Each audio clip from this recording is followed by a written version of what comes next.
Hello बच्चों, SV children academy की online classes में आपका स्वागत है। आज हम केमिस्ट्री के इम्पोर्टेंट टॉपिक विलयन के बारे में बात कर रहे हैं। तो जैसा कि आपको पता है कि मैंने आपको पहले विलयन के बारे में बता दिया और विलयन के प्रकार कौन कौन से हैं उसके बारे में बता दिया है। इसके अलावा हम लोग सांद्रता की बात कर रहे थे और सांद्रता के अंदर हमने कुछ चीजें पढ़ी थी कि सांद्रता को कैसे ज्ञात किया जाता है। तो देखिए, सांद्रता में आपने अभी तक पढ़ लिया है द्रव्यमान प्रतिशत कैसे ज्ञात किया जाता है, द्रव्यमान प्रतिशत के बारे में सीखा और आपने ये सीखा कि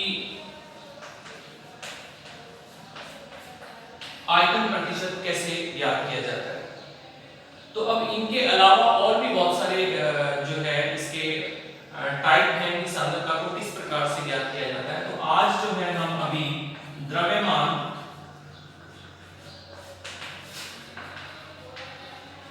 आयतन प्रतिशत के बारे में पढ़ेंगे कि द्रव्यमान आयतन प्रतिशत क्या होता है। तो देखिए,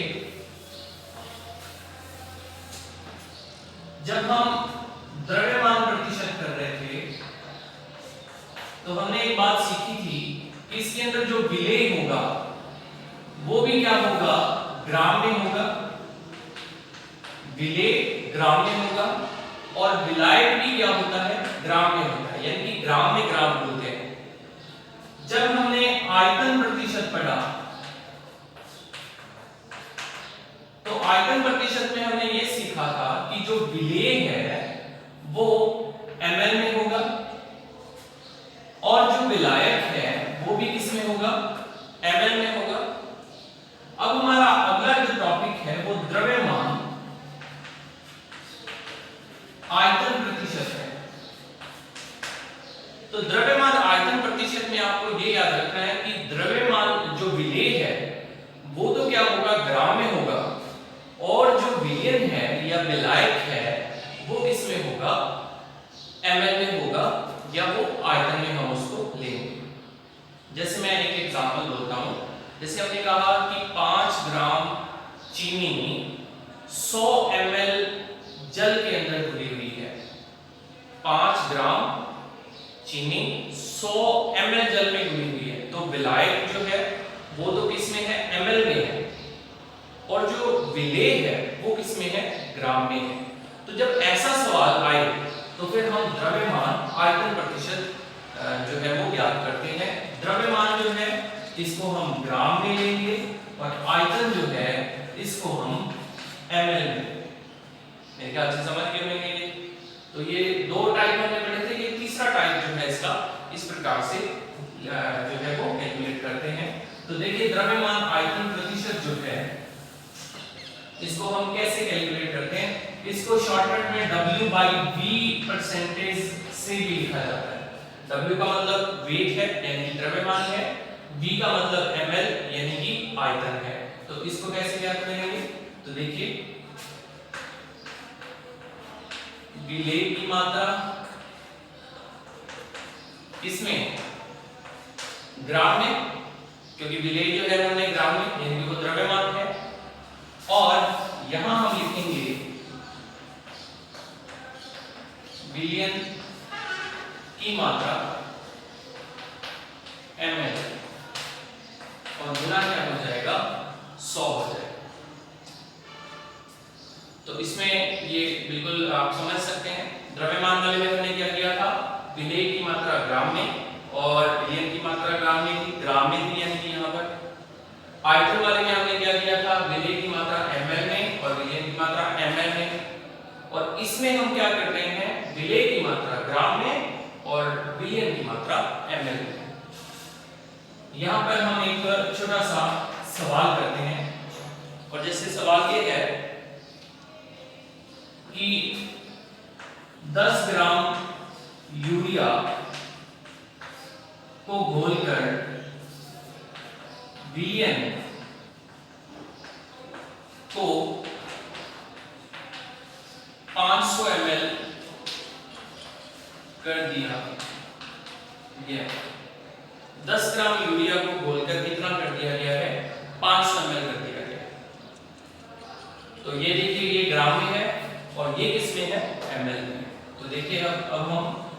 इसके लिए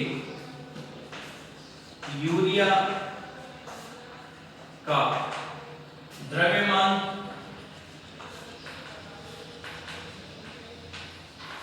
आयतन प्रतिशत जैसे हम याद करते हैं तो देखिए कैसे होगा।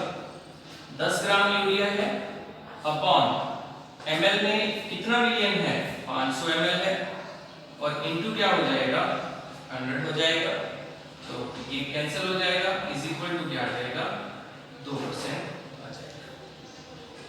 मेरे ख्याल से इसमें कोई किसी को दिक्कत नहीं होनी चाहिए।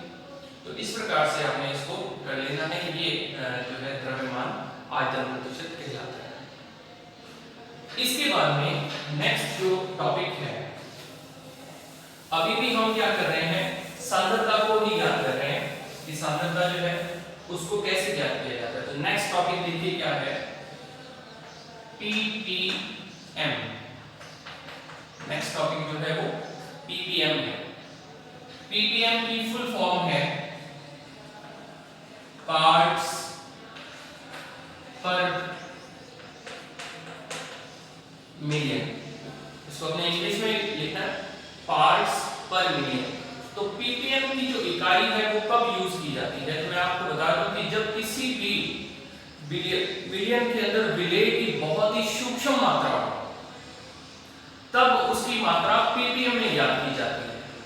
इसका मतलब ये हुआ, जैसे उदाहरण के तौर पर हमने जल के अंदर फ्लोराइड की मात्रा देखनी है, जो पानी हम पीते हैं उसमें हमने फ्लोराइड की मात्रा देखनी है, तो हम उसको ppm में कैलकुलेट करेंगे, क्योंकि फ्लोराइड जो बहुत ही सूक्ष्म मात्रा में होता है, उसको हम ग्राम में नहीं ज्ञात कर सकते।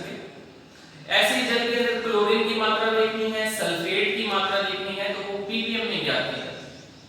जब हम किसी प्रदूषक की बात करते हैं तो हवा के अंदर जैसे हमने देखना है कि कोई प्रदूषक है, मान लेते हैं नाइट्रेट है, तो नाइट्रेट के कण जो हैं वो कितनी मात्रा में है, तो क्योंकि वो बहुत कम मात्रा में होते हैं तो इसलिए हम उसको ppm में ज्ञात करते हैं। तो ppm में इस प्रकार से इसको ज्ञात किया जाता है। अब आप देखिए कि ppm के अंदर किसी भी जो है विलेय की मात्रा को कैसे कैलकुलेट किया जाता है। तो देखिए फार्मूला क्या होगा, ppm इज इक्वल टू विलेय की मात्रा अपॉन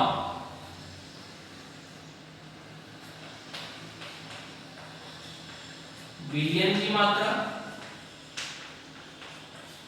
इनटू 10 की पावर क्या आ जाएगा 6 आ जाएगा, 10 की पावर 6। तो इस तरीके से आपने क्या करना है, इसको याद कर लेना है और ये इसका फार्मूला रहेगा। ये मात्रा जो यहां दी हुई है ये आपको ग्राम में इसके अंदर दी हुई है, क्योंकि हमने विलेय की मात्रा जो है वो ग्राम में ज्ञात करनी है, तो ये ग्राम में आपको दी हुई होगी, तो ग्राम के अंदर आप इसको इस तरीके से ज्ञात कर सकते हैं। 10 की पावर याद रखना है कि यहाँ पर कितना आएगा 6 आएगा। तो अब यहाँ पर अपने इसका एक सवाल करते हैं। देखिए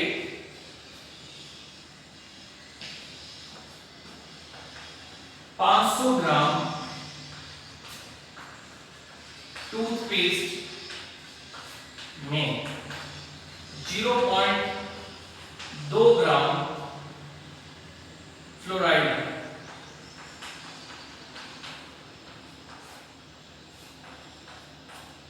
500 ग्राम टूथपेस्ट में 0.2 ग्राम फ्लोराइड है। फ्लोराइड की मात्रा ppm में ज्ञात कीजिए। तो कर देते हैं, फ्लोराइड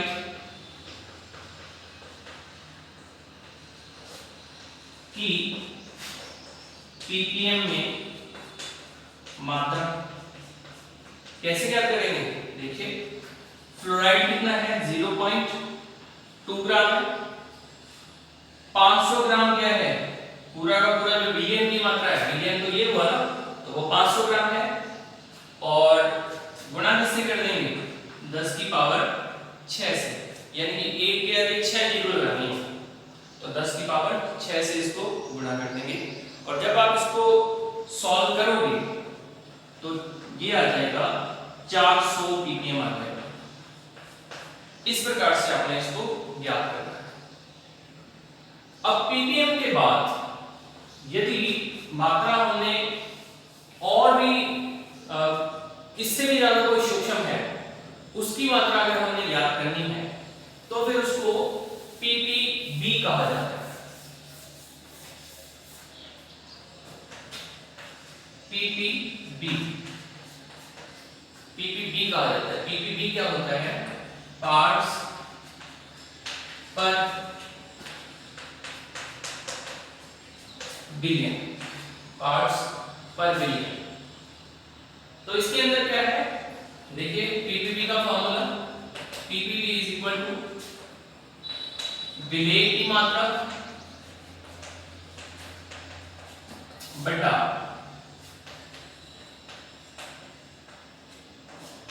बिलियन की मात्रा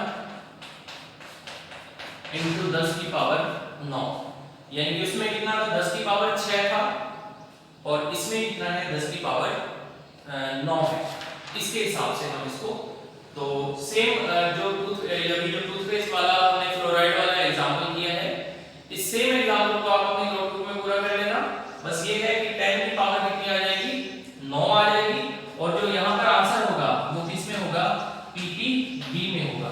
जैसे उसमें उत्तर कितना आ रहा है, 400 ppm आ रहा है, तो इसमें आप कैलकुलेट करके निकालना कितना आएगा, तो वो ppb में आपको लिख देना है। तो ये आपको ध्यान रखना है कि ppm और ppb जो है वो कैसे याद किए जाते हैं। फिर इसके बाद नेक्स्ट टॉपिक जो हमारा आता है, अभी हम सिर्फ सांद्रताएं याद कर रहे हैं कि सांद्रताओं को किस किस तरीके से याद किया जाता है, और ये टॉपिक अभी कल भी चलेगा। नेक्स्ट जो है उसमें देखिए, इसको कहा जाता है मोल अंश, या फिर इसी का ही दूसरा नाम है मोल भिन्न, और या फिर इसी का ही दूसरा नाम है मोल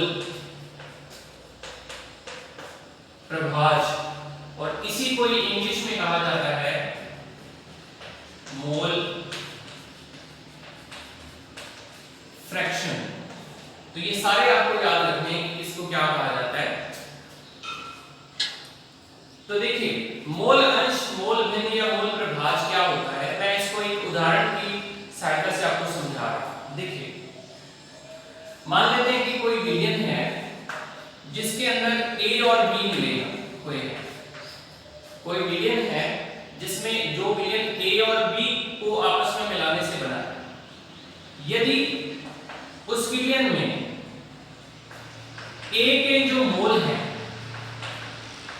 वो मान लिया Na मोल है, A के मोल कितने हैं, Na, और B के मोल जो हैं वो है Nb, कितने मोल है। तो अब अगर हमें मोल अंश निकालना है तो A का मोल अंश कितना होगा, तो देखिए A का मोल अंश, तो मोल अंश का एक सिंबल होता है, इसको x से प्रदर्शित किया जाता है। तो A का मोल अंश देखिए कितना होगा, Na बटा Na प्लस Nb, यानी कि A के मोल बटा कुल मोल, A के और B के दोनों के मोल, तो Na बटा Na प्लस Nb। तो मोल अंश अगर निकालना हो तो इस तरीके से निकाला जाता है। अब देखिए B के मोल कितने होंगे, तो देखिए xb बराबर Nb upon Na plus Nb। तो xb के लिए ज्ञात करेंगे तो Nb ऊपर आ जाएगा, nxa के लिए ज्ञात किया तो Na ऊपर आ जाएगा, नीचे जो है वो सेम ही आएगा।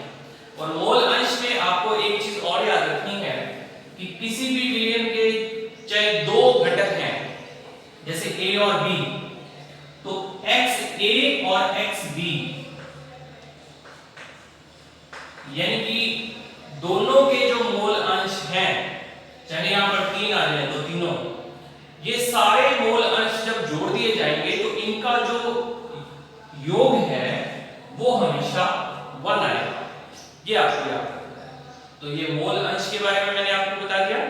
कल मैं आपको इसी टॉपिक के ऊपर न्यूमेरिकल सॉल्व करना बताऊंगा कि किस तरीके से सवाल आएगा और किस तरीके से आपको उसको सॉल्व करना है। Thank you very much.